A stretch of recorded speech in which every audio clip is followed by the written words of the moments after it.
Gustavo Nakamura. Él es colaborador para Iberoamérica del Centro para Iberoamérica de Estudios, Formación y Análisis Social, CEFAS-CEU. Qué gusto saludarte, Gustavo, muy amable. Muy buenos días, José. Muchas gracias por la invitación.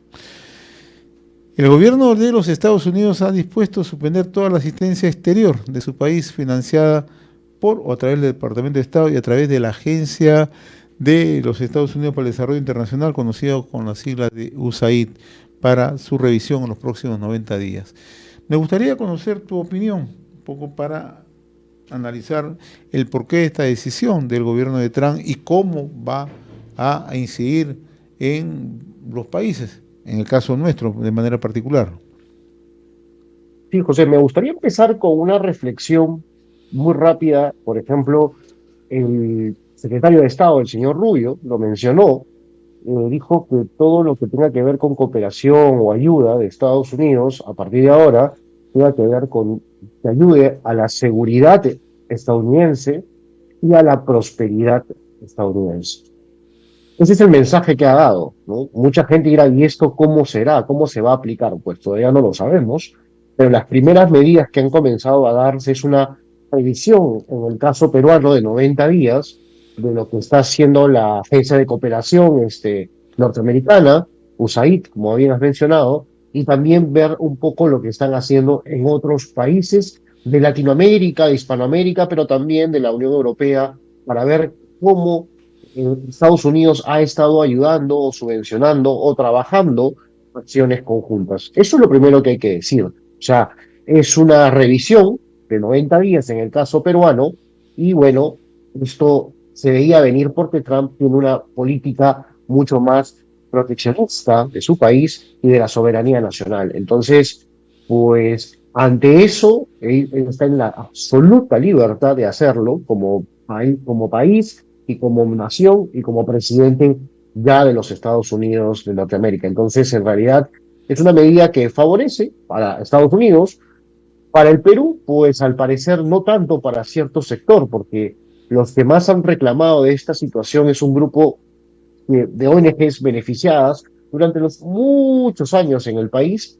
Y bueno, entiendo que pues ha sido un golpe duro porque perder financiamiento cuando la calle está dura, porque esa es la verdad, la situación económica del país es dura, lo pueden decir todas las personas que nos escuchan en todos los lugares del país. Entonces, bueno, lógicamente es un golpe también para el bolsillo de ellos y de las actividades que ellos hacían. Ahora, el tema de fondo en esto, Gustavo, es que Estados Unidos ha dicho las va a suspender, pero también van a revisar cómo el dinero, estos aportes son utilizados en distintos países de la región. Ayer yo conversaba con Rómulo Pizarro, que en su momento ha sido ministro del Interior, ha sido director ejecutivo de Vida, y él explicaba su preocupación porque decía que si bien es cierto van a revisar o van a mirar los resultados, o van a monitorear como se quiera, lo cierto es que los resultados no son óptimos en el caso de la lucha antidrogas en nuestro país. Y esto puede originar, y lo decía de manera textual, que se suspenda la ayuda de una vez por todas, en este caso. O sea, ese es el riesgo. Colombia también tiene una situación muy parecida. Y eso que Colombia recibe mucho mayor ayuda que la nuestra en el tema de lucha antidrogas. O sea, ¿qué efecto puede tener esto si es que no tenemos una justificación real o una validación de lo avanzado? Lo más importante, José, es que se está conociendo la verdad. La verdad es que no tenemos resultados. O sea, nos han ayudado durante muchos años y no hay resultados. ¿Por qué no hay resultados? Y el gobierno estadounidense revisará la realidad. Y la teoría que tenemos, los que hemos analizado un poquito este tema, y acuérdate que el tema del narcotráfico tiene mucha relación con el mundo ambiental y conservación y todo lo que se mueve en ese ámbito, en la selva peruana, por ejemplo. Entonces, tenemos por un lado organizaciones que los Estados Unidos colaboran, ¿sí? Colaboran para que luchen contra el narcotráfico y contra toda esta situación que se vive. Pero por otro lado, tienes organizaciones que incentivan la informalidad, la minería ilegal, ¿no? La trata de personas, ¿no? Es un círculo vicioso, no virtuoso. Entonces, y siendo canales de financiamiento parecidos, porque tienen una corriente ideológica en el fondo.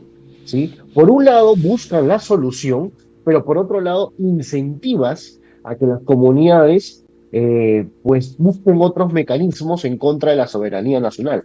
Voy a ponerte el ejemplo de los yas, por ejemplo, de la selva peruana. No digo que hagan narcotráfico, pero se consideran incluso zonas, y estas ONGs colaboran para decir que son zonas de territorio de los Piasi, de los no contactados y de las comunidades nativas.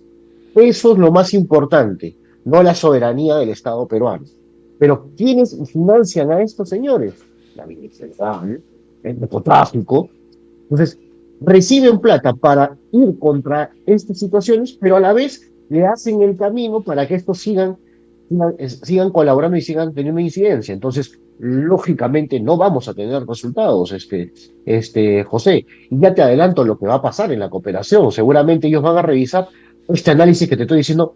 Alguien que no está vinculada al gobierno americano, yo no estoy vinculado al gobierno americano, tengo esa información, imagínate ellos, con el servicio de inteligencia que manejan. Entonces, realmente hay que hacernos la idea de que no va a haber más recursos en ese ámbito. Se va a cortar también el tema del cambio climático, se va a cortar varias subvenciones que Estados Unidos ha estado dando a América Latina, lo cual va a impactar para las ONGs que viven de esto, en realidad, José. Para los ciudadanos, a los empresarios, a los microempresarios, a los que trabajamos día a día. Para nosotros no nos va a impactar porque no vivimos de esos recursos, pero para los grandes carteles, digo, mediáticos, porque ha salido una lista también de carteles mediáticos que reciben estos financiamientos, y ONGs que hacen operación y hacen política, porque lo que están haciendo es política, entonces pues se va a reflejar este tema. Lo cual, qué bueno, por un lado, porque con esto la gente puede saber cada día más dónde se van esos famosos fondos y ese financiamiento que han tenido los últimos años. Y al final, los resultados, lo sabemos, no son positivos.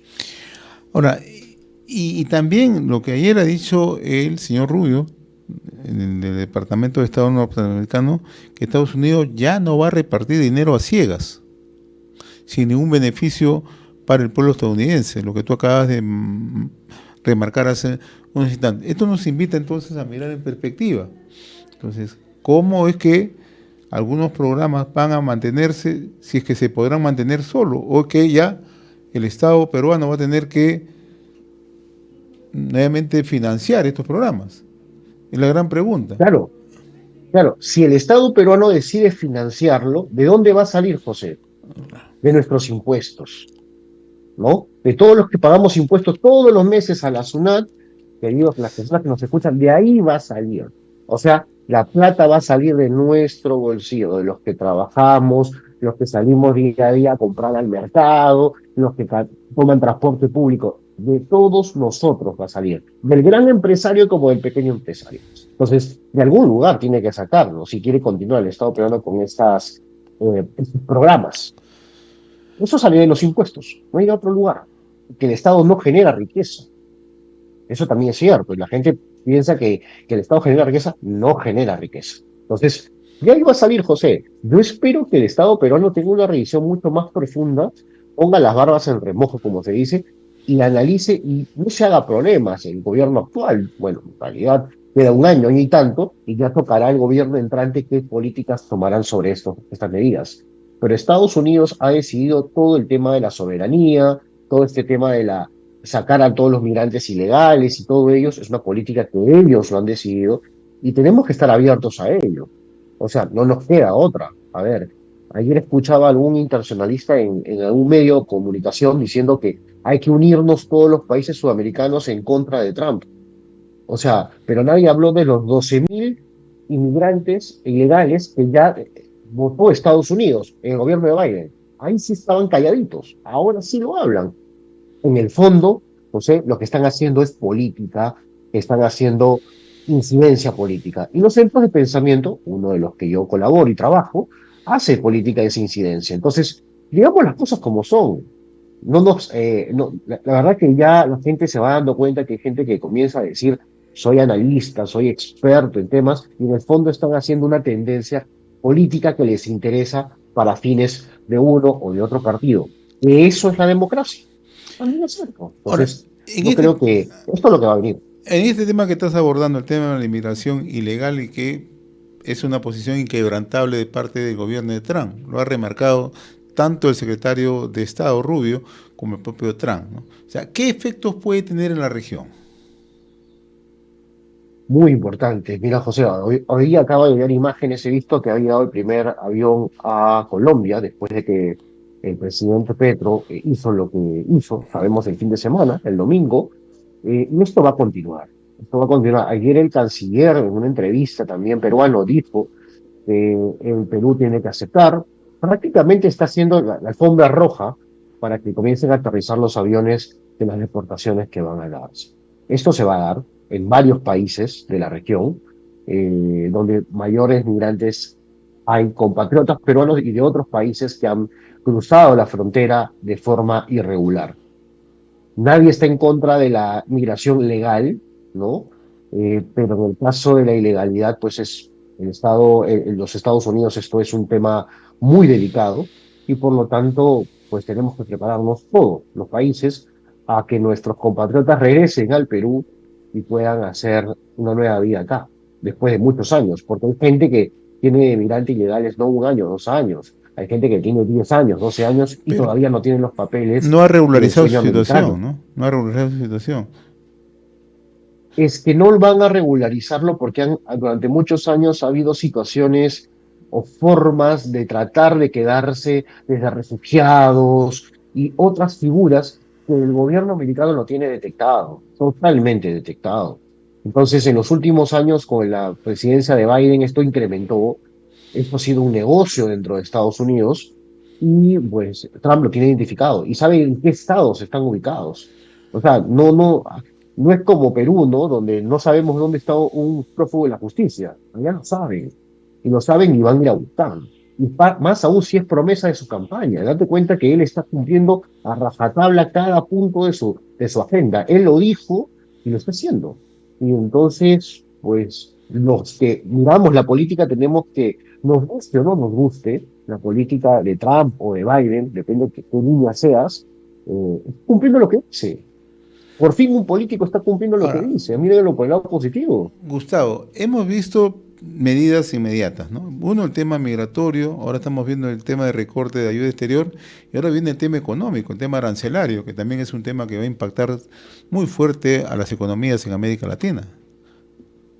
Totalmente. Y nosotros tenemos un gran atractivo para que Estados Unidos nos quiera poner estos porcentajes arancelarios, como bien mencionas, el tema del puerto de Chancay, ¿no?